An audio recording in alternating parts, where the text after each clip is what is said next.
Hi there. Welcome to Cook Local, Eat Local, the podcast where you can find inspiration, tips, and recipes for enjoying more local food and drink. I am David Crowley, your host.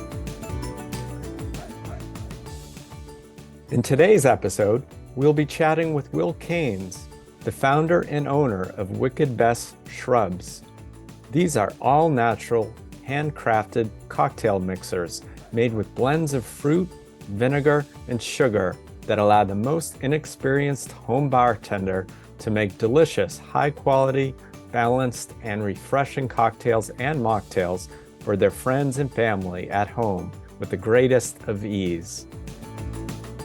Hello, Will. Welcome to Cook Local, Eat Local. Well, thanks for having me. Yeah, it's great to have you here. As I mentioned, I forget how I first found out about Wicked Bess and what you're doing with the product, but I know I've connected a few times over Instagram, so I was excited to have you on here. Definitely had in mind, New Year's Eve is coming around. People have been known to have a cocktail or two on that day, so I figured this would be perfect timing. So glad to have you here. Before we delve more into talking about your product, could you tell us a little bit about the inspiration for how you came to start this business? Sure. So it's definitely a function of COVID. Okay. So pre-COVID, a couple of friends of mine, we were interested. We were looking at starting and opening up a bar locally. Okay. Yeah. And I was going to be the bar manager or responsible for the recipes and the cocktails that were going to be on the bar. Yeah. So I was in a cocktail development mode, Mm-hmm. and I had been just working on recipes. And I guess one of the things that I had been thinking about was if it was going to be a busy bar, like from working in a bar, having things pre-batched is always, I like the idea of it. It makes it easier when you're executing. Mm-hmm. Yeah. And if you can do something well crafted before, like when you're,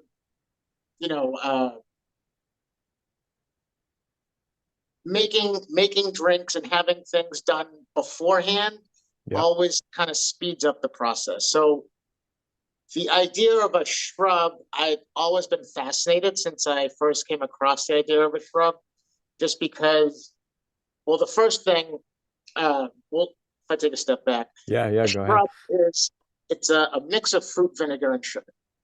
Fruit, vinegar, and sugar. Okay. Pretty basic ingredients to start. Yeah. Exactly. And the interesting thing to me was always vinegar and drinking something with vinegar in it. Yeah. So immediately the idea of it seemed odd, but it's acidity. And Yep. so when you're making a balanced cocktail, there's alcohol, something sweet, and then you need something to balance that sweetness. Mm-hmm. And so in the case of a shrub, that balance becomes the vinegar. So I just found that fascinating. So when I first started experimenting with it, I don't know if I fell in love with it or just the idea of it. I just found it super interesting. And then there's a ton of history behind it. But I started, coming up with different shrub mixtures, and you can be very intricate with the different flavor profiles. And then when you incorporate that to a cocktail, they become complex. Yeah. Mm-hmm. But still balanced. Right. So that's kind of like the road that I had gone down. Mm-hmm. So when I was developing the menu, I was kind of going to base it on shrubs. Yep. And have that be like the backbone of the bar program. So, but then when COVID hit and we couldn't open the bar, I was still kind of in that mode. Yep. And I was just kind of making these shrubs and giving them to friends. And at some point, someone was just like, well, what if you were able to put it in a bottle? Mm-hmm. And so that kind of spurred on, all right, well, how would that work? Let me try to figure out, like, I guess, how to actually make that work. Yeah. It's a little different, obviously, than the basic ingredients are the same, but very different business running a bar versus running a business that's selling to customers. Yeah. And so I guess that's really how it started.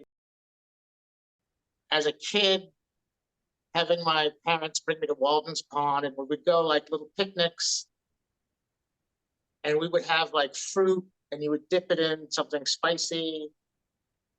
And just that memory, I wanted to bring that to a cocktail. And I've always, Huh. since I've been a bartender, I've always wanted to incorporate that into like what I did. And so with the Wicked Bess, it it was that like bringing together, I guess, two worlds, like the Yeah.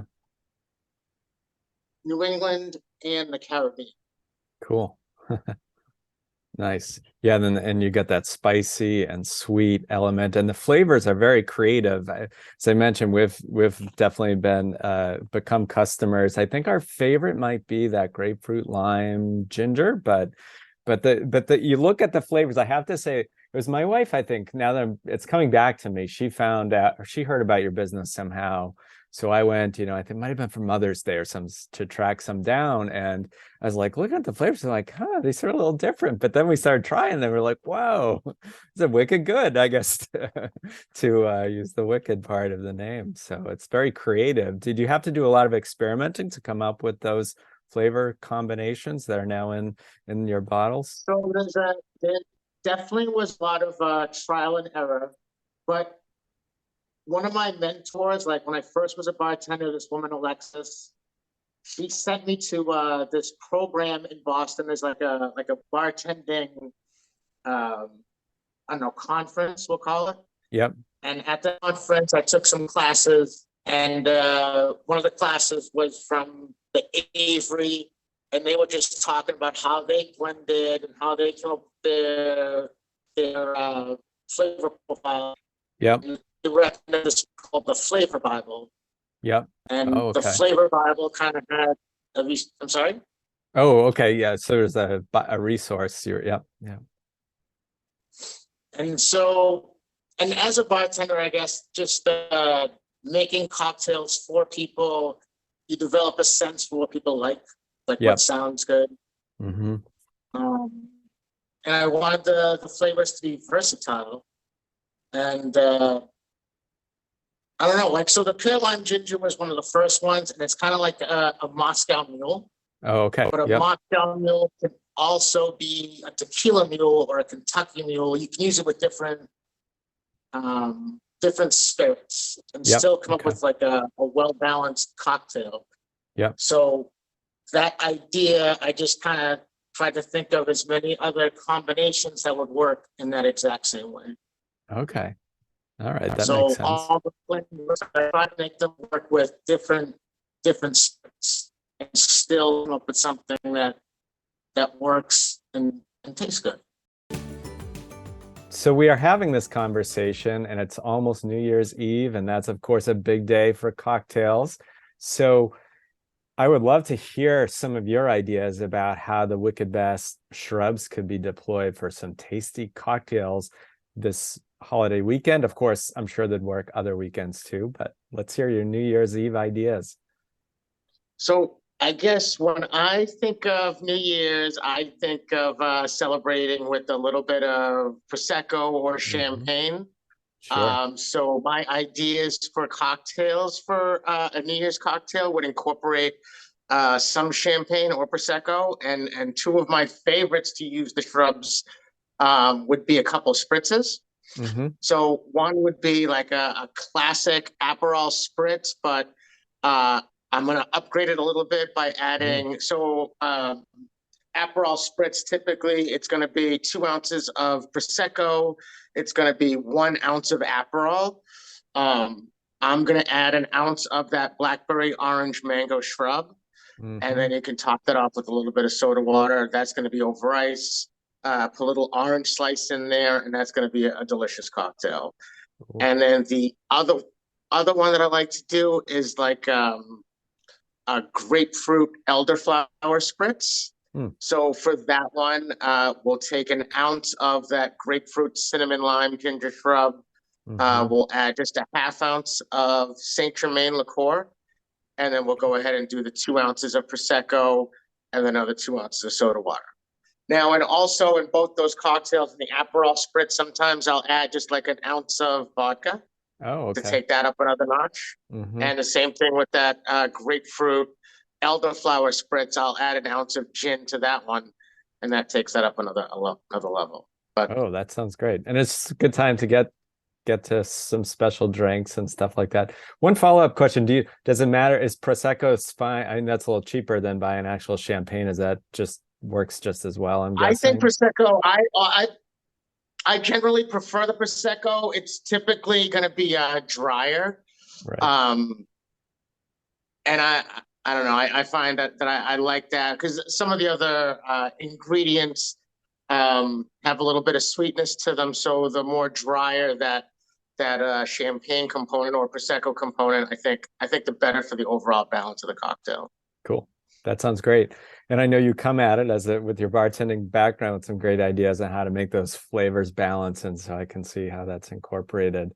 I did also see on your website you have some other recipes. So for more ideas, people can go to your website. Do you want to give that while we're thinking of it? Sure, that would be at www.wickedbest.com. And there is a little recipe section there that I try to keep updated. Awesome. But I'm always coming up with new ideas. Great. Great. Follow you on social media then. I guess you probably update there if you come up with something new. Absolutely. Nice. Are the different flavors pretty versatile as to what kinds of beverage, what kind of alcohol you would choose, or can you mix and match, or is like one of those really geared more for gin and others for whiskey or that sort of thing? So for the most part, I think they all work with vodka. Vodka is a pretty neutral spirit. Yeah. They're all going to work with. They're all going to work with gin for the bar. They're all going to work with tequila. So all your spirits or all the clear spirits Mm-hmm. they work with that. But then the blackberry one works really well with whiskey, Yep. which is Okay. one of my favorite combinations. The blackberry, an ounce of blackberry shrub with 2 ounces of some type of whiskey and then soda water. That's definitely like one of my go-to cocktails. Yeah, that sounds great. Mm. That definitely sounds good. We have a few whiskey fans in our family, so I could see that one going over well. Nice. So you were mentioning also, we were talking a little bit about ingredients before we got on the call officially, and it sounds like obviously some of the things you make that go into your shrubs aren't grown ever locally here, like pineapple or so on. But it sounds like you are trying to make some forays into using some local ingredients where possible and sort of being in the local food scene a bit. Do you want to talk a little bit about that? So as I've gotten into these farmers markets, as that's like been my main focus as of later, the end of this past summer, I've met some of the farmers that are at these markets, and they have local produce that I can use, right? Like I've seen, I took one of the local farmers at the Melrose Market. I was able to source a bunch of Bartlett pears, and Nice. those I use. That's what I use in the pear lime ginger shrub. So Mm-hmm. ingredients like that, I'm trying to as much as possible. Like next season, I'm planning on doing blackberries, strawberries. I get those locally sourced. Yep. I've done peaches local, but I am Sure. definitely trying to do that as much as possible. But like you said, obviously, a lot of the ingredients like the pineapple and mango and a lot of the citrus components, it's not possible. But where Yeah. it is possible, I'm definitely trying to do that. Yeah, that's great. And I know you were saying you're going to try to hit a lot of farmers markets in 2023. Are there ones where you're a regular that people should look for you So at? The Hmm. Melrose one has been. I am definitely a regular at the Melrose Farmers Market, Hmm. semi-regular at a Wakefield, Yep. and then I'm going to try to get into a couple more for next season. Excellent. Well, that's another good way to connect and see you in person. Are you allowed to sample at stuff like that, or maybe just the shrub itself, or That's did yeah. some of So those have? that becomes the whole. the whole presentation, I definitely, when I come to the farmers markets, I'm bringing samples. Great. So everybody that stops by the booth is going to get to actually taste exactly what they taste like. Oh, great. Which is great. a big part of the sales pitch for me. Yeah, that sounds great. Well, if you ever think to tag us on social media, we'll reshare too, and try to get out to one of your events or one of the events you're at. Yeah, cool. Absolutely. Now, how you mentioned farmers market, so that is one way people can find your products. I guess when it's in the season. Are you doing any of like the winter markets around the area? I'm not doing any winter markets. I did some holiday markets. Oh yeah, that makes sense. So before the holidays, I was at the ICA recently. They did like a little market in that museum, and that was pretty exciting. Went really well. But next year, the plan is to do at least 3 or 4 markets a week. Oh, okay. Yeah, that would seem to be a good way to get out there and get known. Yeah, great.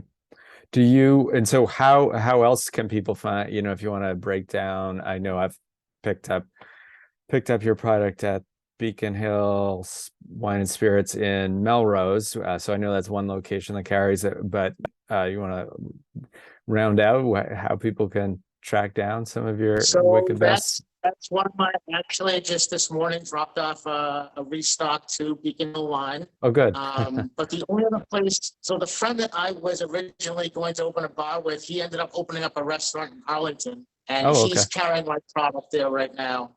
Cool. So that's the only other place. It's called Prep Kitchen. That's in Arlington, Mass. They do fantastic food. Find